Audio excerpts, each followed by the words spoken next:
A big hello and welcome to another episode of the Big Bash Show for the KFC T20 Big Bash 2011-2012 league season. My name is Shura Taft, and as you know, this is the place to come if you want to talk all things a Big Bash. We're going to get stuck into the fantasy game as well and try and answer some of your tweets, some of the questions you guys out there have for our resident expert, who I speak of right now. I'm talking about my co-host from The Age, Mr. Jesse Hogan. How you doing? All right, mate. How are you? Some massive things happened in the last round, round 5 of the Big Bash, not least of which the weather's finally come into play in a couple of games, and the heat. They've gotten off the bottom. Well, not off the bottom, but I mean off the mark. That was a highlight because I think their preparation's been really good, the Brisbane Heat, and it was good to see them finally get a win. But gee, if you're a Hobart supporter, even though you're no longer unbeaten, I think you'd be pretty proud of that sort of chase. Oh, yeah. Like within 3 runs of it, 399 runs for the night.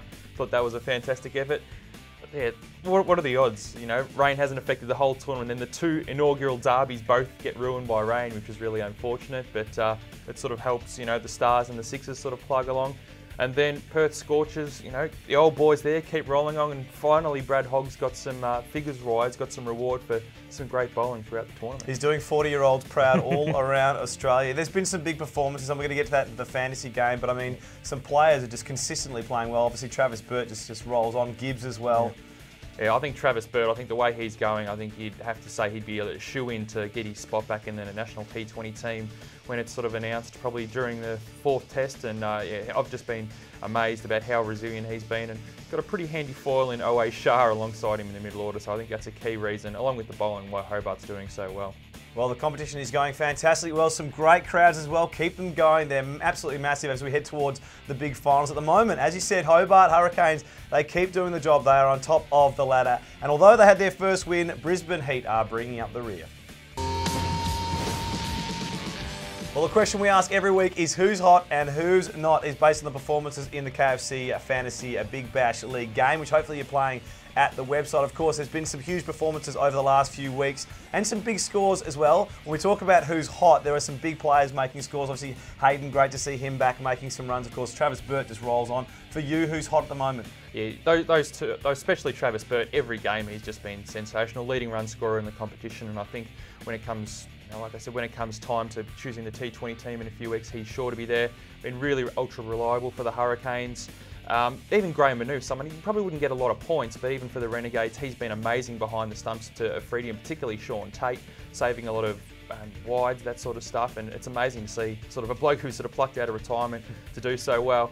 But I think this week, in terms of anyone, you've got to go Herschel Gibbs. He's, I didn't really have high expectations on him at the start.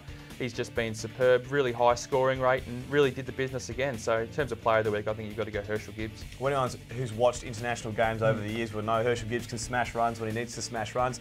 Of course, great to see Matthew Hayden back. Obviously, some people around Australia will love that. And Mitchell Starc as well, who's obviously in the test team. Now people are excited about how the way he's bowling. Oh, I think it was really important for him because the last Sixers game he actually got dropped. Josh Hazlewood got the nod. Now that Hazlewood hurt himself, Starc really had to play. They decided to let him play, and I think now it really, I guess, helped his test causes, you know, getting 3 for 17, actually spearheading the win on a rain-affected day. I think he's really helped his causes. The other side of the coin is who is not Jesse, and of course over the weeks we've been focusing on a few players in particular, especially guys from Melbourne, Cameron White and Sean Tate having a bit of a torrid time at the moment. But what about the Sydney Thunder batting lineup? Well, I think when they came into this, it was a high-risk, high-reward strategy going, you know, for the 2 stars in Warner and Gale. Obviously, they didn't have a lot of luck when David Warner got called up to the test team and they lost the ability there. But I think, they really have relied too much on Gale, and whenever he doesn't fire, they just can't produce. There's no one really there to fill its slack. And now with Doug Bollinger injured and Fidel Edwards gone, I think their bowling stocks are looking really, really thin. And for the rest of the tournament, I really can't see them making any more damage. I think they've really done their dash. Oh, you got to lift Sydney Thunder, guys. Now, hopefully you guys are playing the KFC Big Bash Fantasy League game. Get to the website at bigbash.com.au if you want to play. You can share in over $20,000 of prizes. And of course, each week the best performing team takes home 500 large. We love that indeed. So get to the website, play the game. Now, it's important each week that you guys at home get the chance to talk to our resident expert and ask him questions that you have about the Big Bash League. And there's some great questions out there this week, Jesse. The first tweet comes from @JoshHart7, who says, Big Bash Show. What's the deal with Cameron White? We've been asking a bit. Does he even deserve to be selected to play T20 for Australia with 8 runs in 5 games? It's been very hard to watch Cam in this tournament. No matter which side you follow, he's a really highly talented player, but we haven't really seen that for a while. Just having a sort of torrid time of things. Even the other night, when he played there, he actually thought he'd survived a caught behind dismissal, only to actually be overruled by the third umpire to, continue that poor form. And even if you look at the Stars, they're going to have a crunch decision because even their 2 reserve batsmen, Peter Hanscom and Alex Keith, are in good form in club cricket. In terms of the national T20 team, you think on form you'd have to say no, you couldn't select him, which is a massive call because he's the captain. I guess probably the one thing that he would hope that if selectors might think of is he's actually his last 3 games for Australia in T20. He's actually got about 30 odd at a decent run rate. So if you go the last time he's played, on that he'd probably retain his spot, but otherwise he could be in trouble. Perhaps you place a little bit of different importance on an international game versus a Big Bash game. It's a bit more fun. Not that I'm saying they don't take it seriously, but of course when you're playing for your country, you probably take it a little bit. You've got to give him a chance considering he's captain. But great question. Thank you very much for that. Our next tweet comes in from @Lynchy Lee, who says, how come Mitchell Starc is allowed to play and David Warner isn't? If they're both in the Test squad, then how does that work? I think when it comes to at this stage of a Test series, I think it really has got to be a compelling reason to actually let a player in the Test squad play in the Big Bash, and the reason why it would actually be beneficial for them. I think for Warner, he's had pretty underwhelming time since the Hobart Test, so he's best served actually just by focusing on his Test batting. But for Starc, I don't think he had, until this round, he actually hadn't played a game since the 27th of December, dropped for the January 2 game. So I think he really was in need of a run. And I think it was totally justified, the decision, by the way. He went 3 for 17. I think he arguably has now a much better chance of making the 11 for Perth than he would have otherwise. Do you think there's a difference between, obviously with batting wise in the T20, there's a different style, let's say Test batting, but with bowling in T20, apart from the whole slower ball business, it is basically trying to hit the pitch quickly, like Mitchell Starc would. So he probably bowls himself into form. So he could be a chance for the Perth Test, yeah? I think so, yeah. Great questions there. If you want to tweet in any questions you have about the Big Bash Show, remember, get onto Twitter and hashtag Big Bash Show, and hopefully in the next few weeks, Jesse Hogan will answer your questions.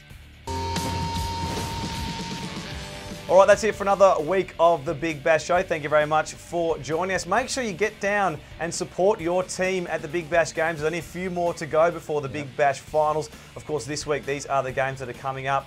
Hobart Hurricanes, they're the ones on top of the ladder. They're taking on the Melbourne Stars at Blundstone Arena, January 9. Who's going to win that, Jesse? I think the Stars are coming into form at the right time, and I think they might actually just sneak this one. Stars to knock them off. Adelaide Strikers taking on the Sydney Sixers at Adelaide Oval on January 10. Strikers terribly disappointing in the loss to the Scorchers, but I actually think the Strikers will probably win this, and that probably will be enough to guarantee them a semi-final spot. Well, there you go. Sydney Thunder, who aren't performing, they're playing the Perth Scorchers, who are at Homebush on January 11. Oh, now they've lost to Dale Edwards too, no Bollinger. I think that it's going to be another win for the Scorchers, and I think it'll be on the way to the Scorchers' ceiling top spot. And the Melbourne Renegades battling on against the Brisbane Heat at Docklands on January 12. The Renegades probably have to win this one, yeah? They have to win, and they have to win well, and I think they will win there. The only question is, I think, the margin needs to be very big to get their run rate back sort of amongst the pack. Hopefully Hodge to make triple figures. That'd be good for the competition. All right. Hopefully you've enjoyed yourself. Remember, if you want to tweet anything at all, any questions you have for Jesse, get on Twitter and hashtag Big Bash Show, and we'll try and get to your questions in the coming weeks. But until then, make sure you get to the games, enjoy it, support your team, and we'll see you next time.